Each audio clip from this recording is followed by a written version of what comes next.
And ಪಾಂಡುವಿಗೆ ಇದ್ದಂತಹ ಚರ್ಮರೋಗ, I think ಇವತ್ತಿಗೂ ನಾವು ಅದನ್ನ ನೋಡ್ತೀವಿ. ಅಂಡ್ ಅದನ್ನ ಆಡು ಭಾಷೆಯಲ್ಲಿ ಪಾಂಡುರೋಗ ಅಂತಾನೂ ಕರಿತೀವಿ. ಆಕ್ಚುಲಿ ಅದನ್ನ ಕರೆಯೋದೇ ಪಾಂಡುರೋಗ ಅಂತಾನೆ ಕರಿತಾ ಇದ್ರು ಒಂದ್ ಕಾಲದ ತನಕ. ಅದಾದ ಮೇಲಿಂದ ಅದು ಪಾರಿಭಾಷಿಕವಾಗಿ ಅದನ್ನ ತೊನ್ನು ಅಂತ ಕರೀತಾರೆ, ಅಥವಾ ಬಿಳಿ ಚರ್ಮದ ಕಾಯಿಲೆ ಅಂತ ಕರೀತಾರೆ. ಅದೊಂದು ಆಲ್ಮೋಸ್ಟ್ ಸಾಮಾಜಿಕವಾಗಿ ಅದೊಂದು ಸ್ಟಿಗ್ಮಾ ಥರ ನೋಡ್ತಾರೆ.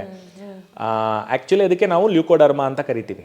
ಅಂದರೆ ಚರ್ಮದ ಮೇಲೆ ಬಿಳಿ ಬಿಳಿ ಕಲೆಗಳಾಗಲಿ ಅಥವಾ ಇಡೀ ಚರ್ಮ ಇರುವಂಥ ಇದನ್ನು ಕಳ್ಕೊಳ್ಳೋದು. ಅದು ದೇಹದಲ್ಲಿ ನಮಗೆ ನಮ್ಮ ಬಣ್ಣವನ್ನು ಕೊಡುವಂಥದ್ದು ಒಂದು ಪಿಗ್ಮೆಂಟು, ಮೆಲನಿನ್ ಅಂತ ಹೇಳಿ ಒಂದು ಪಿಗ್ಮೆಂಟ್, ಅದು ಚರ್ಮದಲ್ಲಿರುತ್ತೆ.